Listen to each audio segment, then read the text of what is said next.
Hello दोस्तों, स्वागत है आपका मेरे यूट्यूब चैनल एम एन ज्ञान लॉजिक में।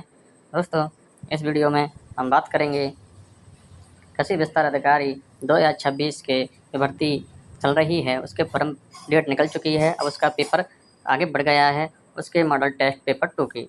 दोस्तों, ऐसे मैंने आपको बोला था कि मैं 1000 क्वेश्चन की बहुत ही महत्वपूर्ण सीरीज लेकर के आऊँगा और जो आपको पेपर में मदद करेगी। ठीक है, मैंने पहला मॉडल टेस्ट डाल दिया है वीडियो बनाकर यूट्यूब पे, और आप उसकी पीडीएफ जो है मेरे टेलीग्राम ग्रुप का जो ग्रुप है उस पर आप सर्च कीजिए एम एन ज्ञान लॉजिक। वहाँ आप इसकी पीडीएफ आपको मिल जाएगी। एम एन ज्ञान लॉजिक आप उसमें डालिए और मैं लिंक जो है वो डिस्क्रिप्शन में भी आपको दे दूँगा।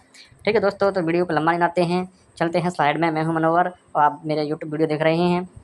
ठीक है, कृषि विस्तार अधिकारी 2026 model test series 2 practice chat. आगे बढ़ते हैं दोस्तों।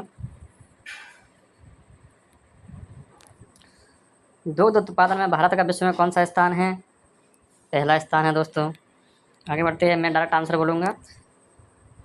गायों में दुग्ध उत्पादन को प्रभावित करने वाला प्रमुख कारक कौन सा है? आनुवांशिक एवं संतुलित पोषण।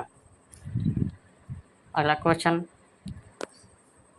भारत बल का अधिकतम लाभ किस पीढ़ी में प्राप्त होता है? A1 F1। ठीक है दोस्तों, आगे बढ़ते हैं।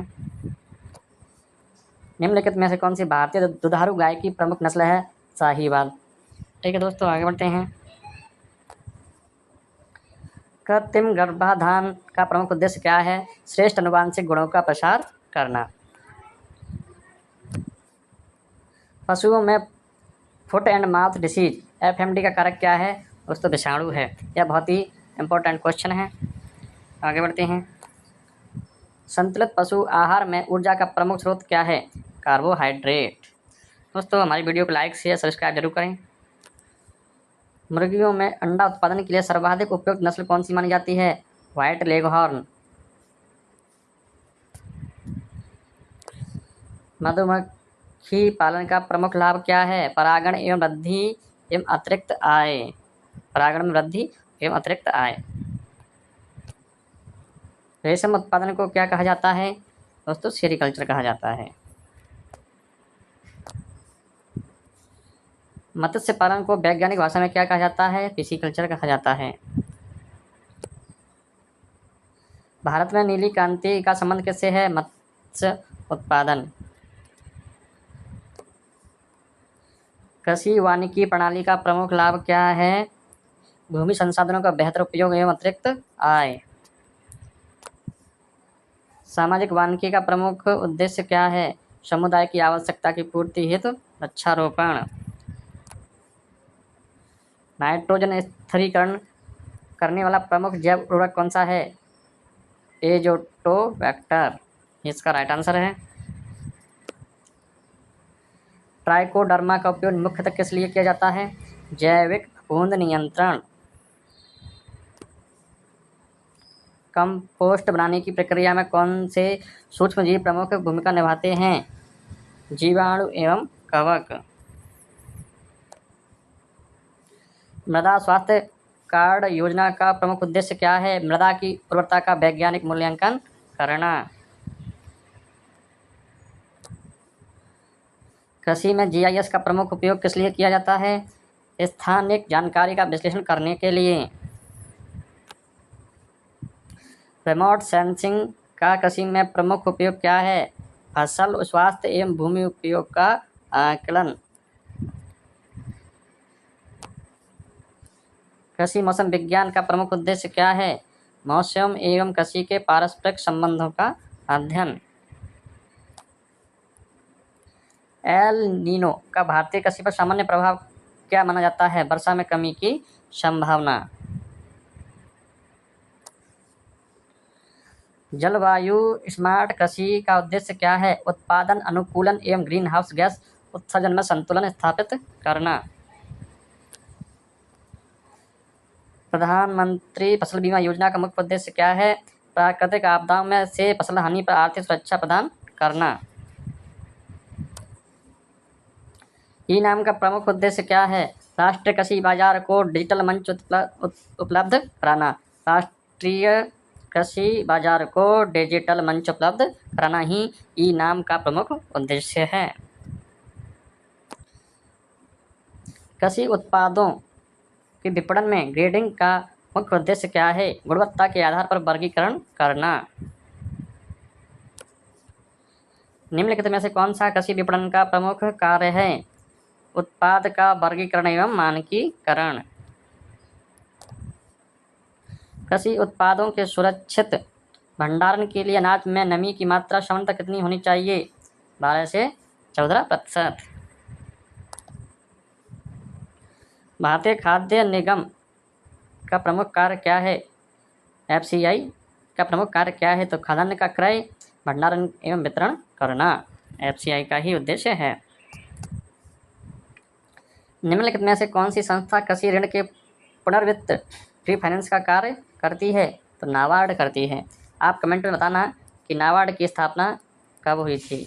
ठीक है, आपको कमेंट में बताना है इसकी स्थापना कब हुई थी। ठीक दोस्तों, आगे बढ़ते हैं। किसान क्रेडिट कार्ड का मुख्य उद्देश्य क्या है? किसानों को समय पर एवं सरल कृषि ऋण उपलब्ध कराना। भारतीय कृषि अनुसंधान परिषद ICAR की स्थापना किस वर्ष हुई थी? 1929 में हुई थी। कृषि विज्ञान केंद्र का प्रमुख उद्देश्य क्या है? किसानों को प्रशिक्षित एवं तकनीक मार्गदर्शन करना ही कृषि विज्ञान केंद्र का प्रमुख उद्देश्य है। कृषि में वैल्यू एडिशन का अर्थ क्या है? तो कृषि उत्पाद का प्रसंस्करण कर उसका मूल्य बढ़ाना ही इसका अर्थ है। खाद्य संस्करण का प्रमुख उद्देश्य क्या है? तो शेल्फ लाइफ बढ़ाना एवं मूल्य संवर्धन करना ही इसका उद्देश्य है। फल एवं सब्जियों के संरक्षण में जो ब्लॉचिंग का मुख्य उद्देश्य क्या है? एंजाइमों को निष्क्रिय करना। निम्नलिखित में से कौन सा खाद्य संरक्षण का भौतिक उपाय है? तो निर्जलीकरण करना इसका भौतिक उपाय है। नियंत्रित वातावरण भंडारण का प्रमुख लाभ क्या है? श्वसन दर कम करना। कृषि यांत्रिकीकरण का प्रमुख उद्देश्य क्या है? श्रम दक्षता एवं उत्पादन बढ़ाना। स्पीड ड्रिल का मुख्य कार्य क्या है? बीजों को समान गहराई एवं दूरी पर बुवाई करना ही सीड ड्रिल का ही मुख्य उद्देश्य है। ठीक है, आप बताइए सीड ड्रिल का प्रयोग किस फसल में किया जाता है? यह आपको कमेंट में बताना है। रोटोवेटर का मुख्यतः उपयोग किस कार्य के लिए किया जाता है? जुताई या मिट्टी को भुरभुरा बनाने के लिए रोटावेटर का उपयोग किया जाता है। कृषि में GPS तकनीक का प्रमुख उपयोग किस लिए किया जाता है? खेत की सटीक स्थिति एवं मानचित्रण के लिए GPS का प्रयोग किया जा रहा है। संरक्षण कृषि का प्रमुख सिद्धांत क्या है? तो न्यूनतम मृदा छेड़छाड़ एवं फसल अवशेष संरक्षण। शून्य जुताई का प्रमुख लाभ क्या है? मृदा अपरदन कम होता है। जैव विविधता संरक्षण का सबसे महत्वपूर्ण लाभ क्या है? तो पारिस्थितिक संतुलन बनाए रखना। निम्नलिखित में से कौन सी नवीकरणीय ऊर्जा का स्रोत है? तो सौर ऊर्जा। कृषि अवशेषों का सर्वोत्तम उपयोग क्या माना जाता है? कंपोस्ट एवं मल्च के रूप में उपयोग करना। सतत कृषि का प्रमुख उद्देश्य क्या है? प्राकृतिक संसाधनों का संरक्षण करते हुए दीर्घकालीन उत्पादन बनाए रखना। जल संरक्षण के लिए खेत में वर्षा जल संचयन का प्रमुख लाभ क्या है? तो भूजल पुनर्भरण में सहायता करना। जो जल संरक्षण किया जाता है इससे क्या है, जो भूजल में फिर से जलस्तर में वृद्धि हो जाती है। ठीक है, आगे बढ़ते हैं। कृषि विकास की दृष्टि से एकीकृत कृषि प्रणाली का मुख्य उद्देश्य क्या है? विभिन्न कृषि उद्यमों का समन्वय कर आय एवं संसाधन उपयोग दक्षता बढ़ाना। ये इसका राइट आंसर है। कृषि में जोखिम प्रबंधन का सबसे प्रभावी उपाय कौन सा माना जाता है? तो फसल विविधीकरण अपनाना ही इसका राइट आंसर है। निम्नलिखित में से कौन सा प्राकृतिक संसाधन संरक्षण का उपाय है? तो समोच्च काउंटर जुताई इसका राइट आंसर है। मृदा संरक्षण में टेरेसिंग का उपयोग मुख्यतः कहाँ किया जाता है? तो पहाड़ी एवं ढालदार क्षेत्रों में किया जाता है। निम्नलिखित में से कौन सा जल संरक्षण का संरचनात्मक उपाय है? Check dam. ठीक है, चेक डैम ही इसका राइट आंसर है।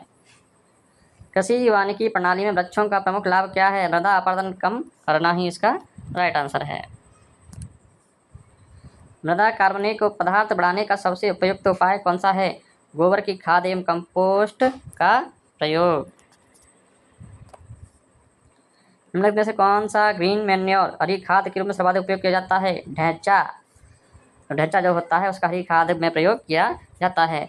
तो आप दोस्तों बताना जो ढैंचा होता है यह किस फसल मतलब किस समय की फसल है? ग्रीष्म ऋतु, शरद ऋतु या वर्षा ऋतु? ठीक है, आपको कमेंट में बताना है ढैंचा के बारे में। नाइट्रोजन स्थिरीकरण में एजोला का उपयोग मुख्यतः किस फसल में किया जाता है? धान में किया जाता है। पौधों में फास्फोरस की कमी का प्रमुख लक्षण क्या है? पत्तियों का बैंगनीपन। पोटाश का प्रमुख कार्य क्या है? पौधों के रोग एवं सूखा सहनशीलता बढ़ाना ही इसका राइट आंसर है। निम्नलिखित में से कौन सा सूक्ष्म पोषक तत्व है? तो जिंक ही सूक्ष्म पोषक तत्व है। कृषि में मल्चिंग का प्रमुख उद्देश्य क्या है? तो मृदा में नमी का संरक्षण करना ही मल्चिंग का प्रमुख उद्देश्य है। ठीक है दोस्तों, आगे बढ़ते हैं। जल उपयोग दक्षता बढ़ाने के लिए सबसे उपयुक्त सिंचाई की विधि कौन सी है? तो ड्रिप सिंचाई ही दक्षता जल उपयोग में सहायता करती है सिंचाई के लिए। खेत में जल निकास का प्रमुख उद्देश्य क्या है? अतिरिक्त जल को बाहर निकालना ही इसका जल निकास का प्रमुख उद्देश्य है। कृषि में मौसम पूर्वानुमान के सबसे बड़ा लाभ क्या है? समय पर कृषि कार्यों की योजना बनाना। ठीक है, यही इसका मौसम पूर्वानुमान सबसे बड़ा लाभ है। आगे बढ़ते हैं दोस्तों। जैविक खेती में कीट नियंत्रण के लिए सबसे उपयुक्त उपाय कौन सा है? जैविक नियंत्रण एवं नीम आधारित उत्पाद। मधुमक्खियां कृषि में मुख्यतः किस कारण महत्वपूर्ण है? परागण में सहायता करती हैं मधुमक्खियां कृषि में। ठीक है, जिससे फसल अच्छी होने के चांस रहते हैं। निम्नलिखित में से कौन सा कृषि आधारित लघु उद्योग है? चीनी उद्योग। ठीक है, सीमेंट में इसका कोई उपयोग नहीं है, एल्यूमिनियम में कृषि का नहीं है, इस्पात में भी नहीं है, तो चीनी उद्योग में ही कृषि का आधारित उद्योग है। ठीक है, क्योंकि गन्ने से चुकंदर से बनाई जाती है। कटाई के बाद फसल हानि का कम करने का सबसे अधिक प्रभावी क्या है? वैज्ञानिक भंडारण में उचित पैकेजिंग। कृषि उत्पादों की गुणवत्ता प्रमाणित करने के लिए भारत में कौन सा गुणवत्ता चिन्ह उपयोग किया जाता है? दोस्तों, जो एगमार्क होता है वो वही कृषि उत्पादों की गुणवत्ता प्रदान करता है। ठीक है, राष्ट्रीय कृषि विकास योजना का उद्देश्य क्या है? कृषि एवं संबद्ध क्षेत्रों का समग्र विकास करना ही राष्ट्रीय कृषि विकास योजना का उद्देश्य है। किसान उत्पादक संगठन एफपीओ का मुख्य उद्देश्य क्या है? किसानों के सामूहिक विपणन एवं आय में वृद्धि करना ही इसका उद्देश्य है। कृषि में डिजिटल तकनीक का प्रमुख लाभ क्या है? तो निर्णय लेने में सटीकता एवं दक्षता बढ़ाना। सतत कृषि विकास के लिए सबसे आवश्यक सिद्धांत कौन सा है? प्राकृतिक संसाधनों का विवेकपूर्ण उपयोग। एकीकृत कृषि प्रणाली का सबसे प्रमुख लाभ क्या है? आय के विविध स्रोत विकसित होना एवं जोखिम कम होना ही इसका सही आंसर है। कृषि में सूचना एवं संचार प्रौद्योगिकी आईसीटी का प्रमुख उद्देश्य क्या है? किसानों तक समय पर वैज्ञानिक जानकारी पहुंचाना ही कृषि में सूचना एवं संचार प्रौद्योगिकी आईसीटी का प्रमुख उद्देश्य है। प्रधानमंत्री कृषि सिंचाई योजना का मुख्य उद्देश्य क्या है? प्रत्येक खेत तक सिंचाई सुविधा पहुंचाना एवं जल उपयोग दक्षता बढ़ाना ही इसका राइट आंसर है दोस्तों। ठीक है, आगे बढ़ते हैं। जलवायु परिवर्तन के संदर्भ में कृषि के अनुकूल रणनीति का प्रमुख उदाहरण कौन सा है? सूखा सहिष्णु किस्मों का विकास एवं उपयोग करना ही इसका राइट आंसर है। कृषि में क्रॉप डाइवर्सिफिकेशन का मुख्य लाभ क्या है? जोखिम कम करना एवं आय के स्रोत बढ़ाना ही इसका राइट आंसर है।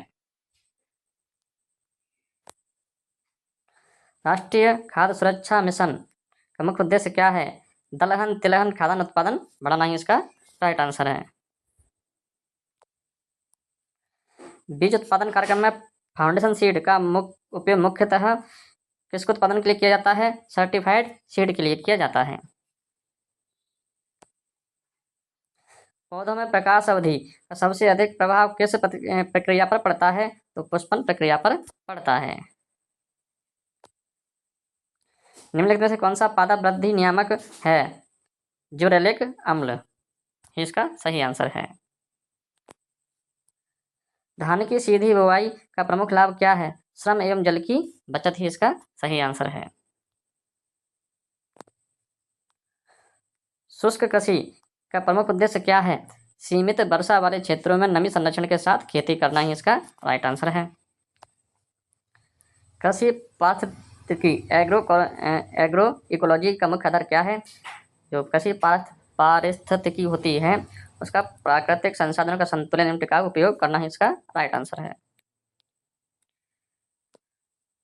निम्नलिखित में से कौन सा कृषि जैव विविधता का उदाहरण है?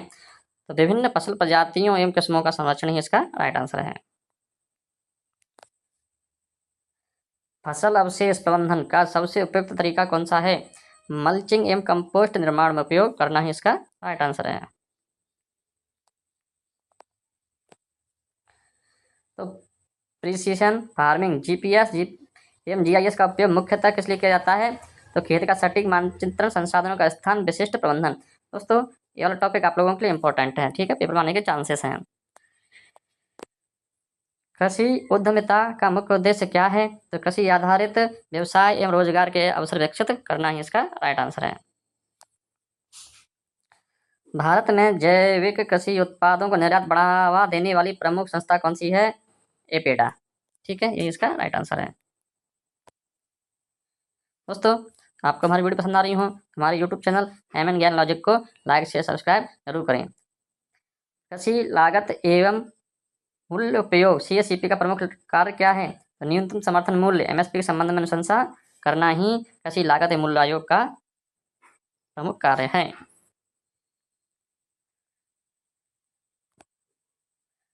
कृषि में वैल्यू चेन का अर्थ क्या है? उत्पादन से लेकर उपभोक्ता तक सभी प्रक्रियाओं का समन्वित क्रम करना ही वैल्यू चेन कहलाती है। दोस्तों आगे बढ़ते हैं। खाद्य सुरक्षा की दृष्टि से बफर स्टॉक का प्रमुख उद्देश्य क्या है? आपातकालीन स्थिति या मूल्य स्थिरीकरण हेतु खाद्यान्न उपलब्ध कराना ही इसका राइट आंसर है। राष्ट्रीय कृषि नीति का प्रमुख उद्देश्य क्या है? कृषि क्षेत्र का सतत एवं समावेशी विकास करना ही इसका राइट आंसर है। जल संरक्षण हेतु फार्म पॉन्ड का प्रमुख मुख्य लाभ क्या है? तो वर्षा जल संचयन एवं पूरे सिंचाई उपलब्ध कराना ही जल संरक्षण हेतु जो फार्म पॉन्ड होते हैं खेतों में तालाब होते हैं वो इसका राइट आंसर है। क्लाइमेट रिसिलिएंट एग्रीकल्चर मुख्य उद्देश्य क्या है? जलवायु परिवर्तन के प्रमुख प्रभावों के प्रति कृषि को अधिक सक्षम बनना इसका राइट आंसर है।